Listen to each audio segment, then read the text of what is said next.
doing today? My name is Samuel Wesley, and we're going to be back right here with Living with Sam. So, today we're going to be talking about the Jacob Blake situation. If you didn't know, I talked about in my previous video concerning how the NBA was reacting to it. Some people on the Bucks were reacting to it, and LeBron James was reacting to it. So, today I'm talking about a little bit about Jacob Blake. Just for a second, he was a 29-year-old man. He was born and raised in Wisconsin, and this situation occurred in Kenosha, Wisconsin. Alright, and there was a video about the shooting that happened with Jacob Blake. In the video, weapons were drawn by the police officers, and they were against Jacob Blake. But Jacob Blake walked to his vehicle, and he leaned into his vehicle, and he was shot 7 times in the back. Now, in the video, it shows him leaning into the video, and a police officer says to drop the knife. Now, with that being said, we don't really, in the video, it doesn't show that he had a knife, he had a weapon, he didn't have anything. And this is when protests started. Protests went on for days and days, and just a few weeks as well after the shooting happened in Kenosha, Wisconsin. And it started off very violent.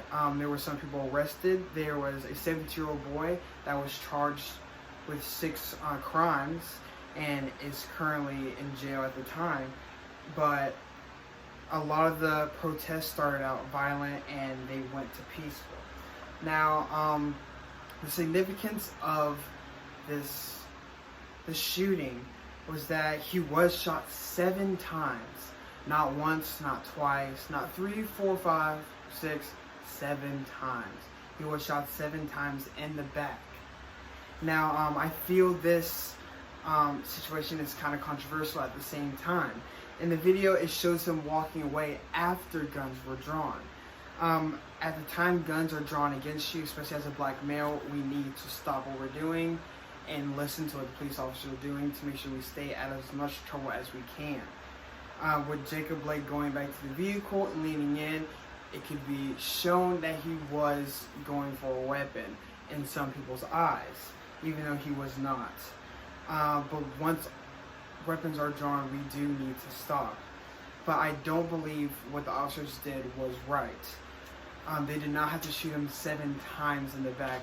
He was defenseless, and with his back turned against them, there was no way he could turn around, do a 360, or shoot back at them, or go back at them. He was defenseless. His back was to them. I don't believe the officers were right for this as well. And also, this situation can also affect a lot of aspects in our world, but it can really affect the sports part of the world. As I said in my previous video, the Bucks and George Hill and Sterling Brown were actually the ones that spoke up, but they spoke for the Bucks and talked about how they were going to protest about this, and that they were asking for justice to be brought for Jacob Blake.